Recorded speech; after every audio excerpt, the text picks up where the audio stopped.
I'm in Helsinki, Finland, in the year 2000, coming back to Toronto, Canada to give a presidential address to the Semiotic Society of America.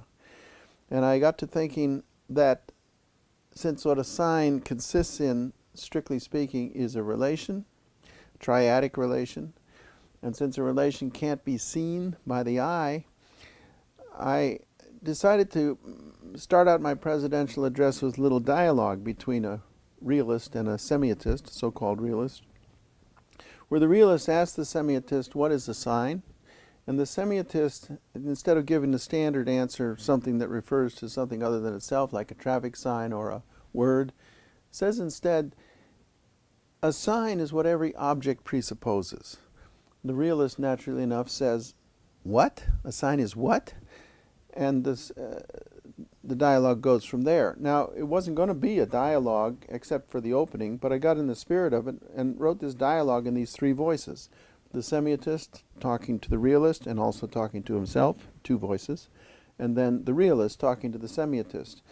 And the problem with it was length. It would take about 4 or 5 hours to give the whole thing in the form of a dramatic reading.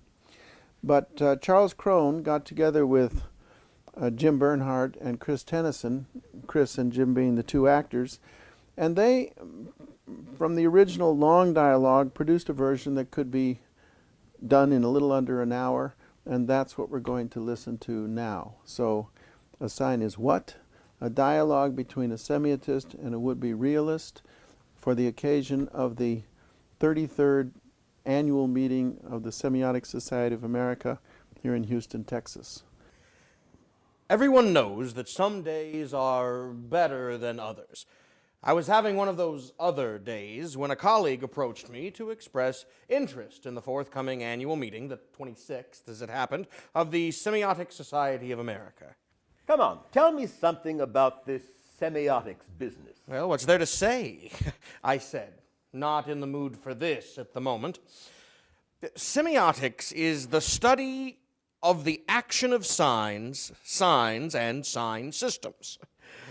I knew it would not help to say that semiotics is the study of semiosis, so I let it go at that.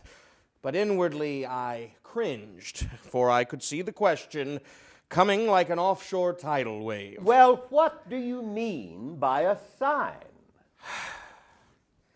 Who in semiotics has not gotten this question from colleagues 100 times?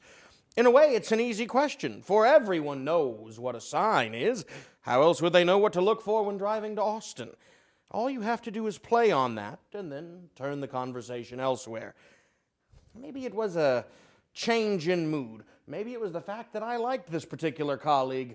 Or maybe I wanted to play advocatus diaboli. Whatever the reason, I decided not to take the easy way out, not to play on the common sense understanding of sign, which, useful as it is, and not exactly wrong, nonetheless obscures more than it reveals, and likely as not makes the inquirer cynical, if he or she is not such already, about this new science of signs.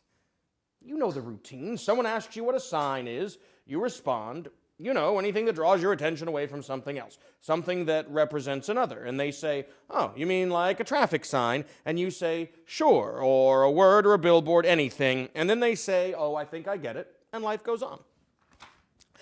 But this time I decided to go against the grain and to actually say what I thought a sign was. So I looked my colleague in the eye for a few moments and finally said, not averting my gaze in the least, okay, I'll tell you what a sign is. A sign is what every object presupposes. My colleague's eyes widened a bit. The face took on a slightly taken-aback expression, and my ears detected an incredulous tone in the words of reply. A sign is what? What every object presupposes. Something presupposed by every object. What do you mean? Could you explain that? The colleague seemed serious, and I had no pressing obligations for the moment, so I said, sure, but let's go outside. Now, look around you, and like a good phenomenologist, give me a brief inventory of the main types of objects that fall under your gaze.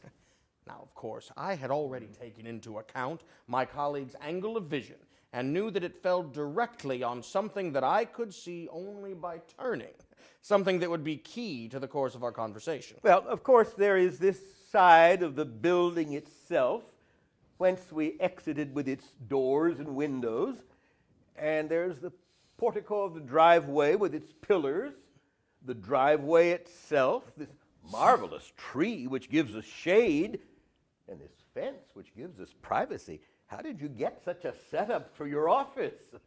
Stick to the point and tell me if you see for your inventory anything which could be called a sign. Well, of course. Out there beyond the driveway and over toward the sidewalk is the sign that identifies this building as Monahan House. Yes, there is so located a sign, but you should read it more with your eyes than with your memory, my friend. Take a closer look.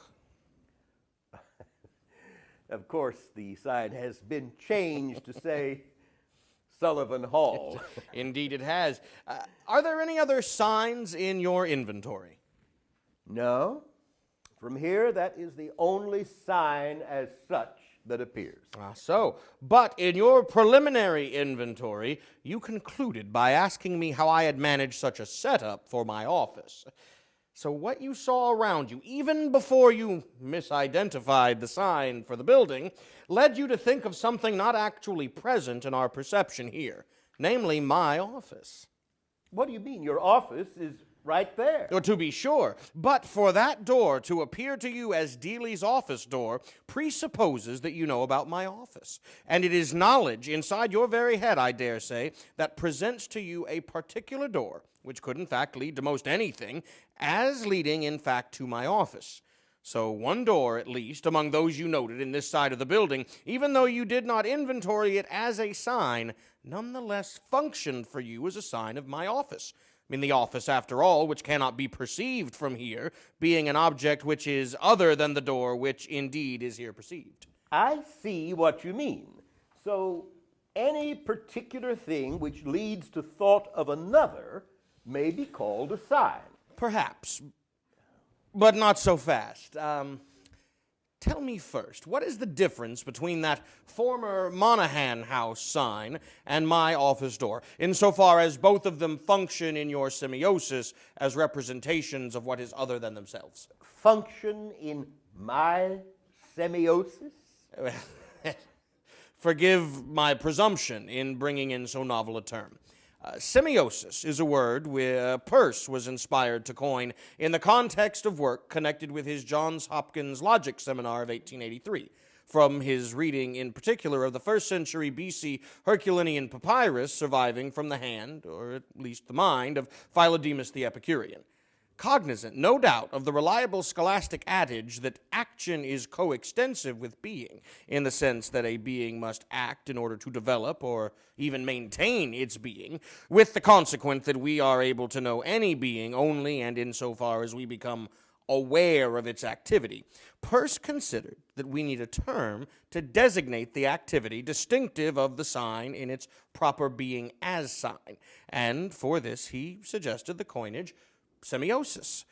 So, whenever in your own mind one thought leads to another, it is proper to speak of an action of signs. That is to say, of a function of semiosis private to you, of the way signs work, the associations that occur, if you like, in your particular semiosis. In fact, the whole of your experiential life can be represented as a spiral of semiosis, wherein through the action of signs you make a guess or abduction, develop its consequences, deduction, and test its interactions, retroduction, leading to further guesses, consequences, and tests, and so on until your particular semiosis comes to an end. You would agree, would you not, that we can take it as reliable knowledge that the universe is older than our Earth and our Earth older than the life upon it? So? So,